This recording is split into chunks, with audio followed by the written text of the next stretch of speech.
Kaixo, ongi etorria. Esaten digutenean bi magnitude zuzenki proportzionalak direla zer esan nahi du?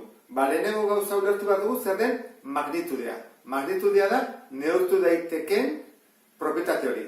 Adibidez, temperatura, abiadura, pisua, prezioa, luzera, volumena, hori dira denak magnitudea. Horan, bi magnitude zuzenki proportzionalak direla esaten digutenean da bat biderriro egiten denean, bestia ere biderriro. Adibidez, problema honekin hobeto ulertuko duzu. Esaten badigute, dendan kilogramo bakoitza 4 eurotan dago. Zentzu dira bi magnitudea?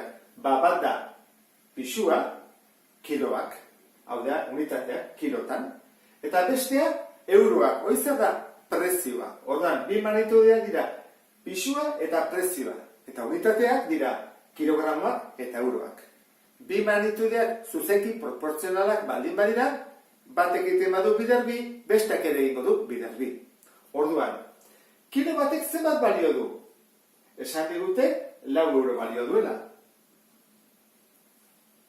Eta bi, zenbat izango da biderbi? 8 euro. Eta 3, 12 euro. Eta horrela jarraituko genuke. Zergatik, kilo bakoitzak 4 eurotan dagoela. Honekin zenbat nuke bider 4, 16. Nik egiten badut biderriru, honek egiten dut biderriru.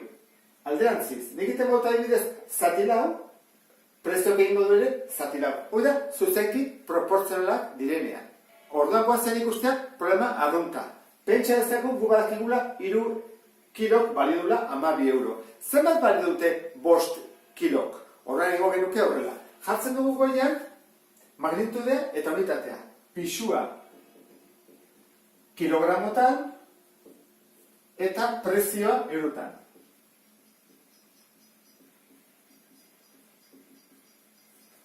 Orduan, gu badakigu 3 kilok balio duela 12 euro. Horrean egin behar duguna da, zer galetu digute? 5 kilo. Horrean genuke 5 kilo eta prezioa isa. Nola, zuzenki proportzionalak diren, egiten dugu zatik eta jarri. 3 zati 5, berdin 12 zati isa. Zuzenki proportzionalak direlako, nola ingo genuke horren isa aurkitzeko? Behin behar dugu, 3 bider isa, berdin 5 bider 12. Zer bada 5 bider 12? 60.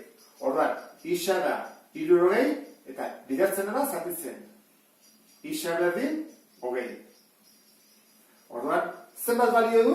20 euro. Hemen argi dago, gure bada 5, 20. Era hontara, egingo genituzke magnitudeak zuzenki proportzionalak direnean. Honekin bukatzen dut. Beste bat arte, agur.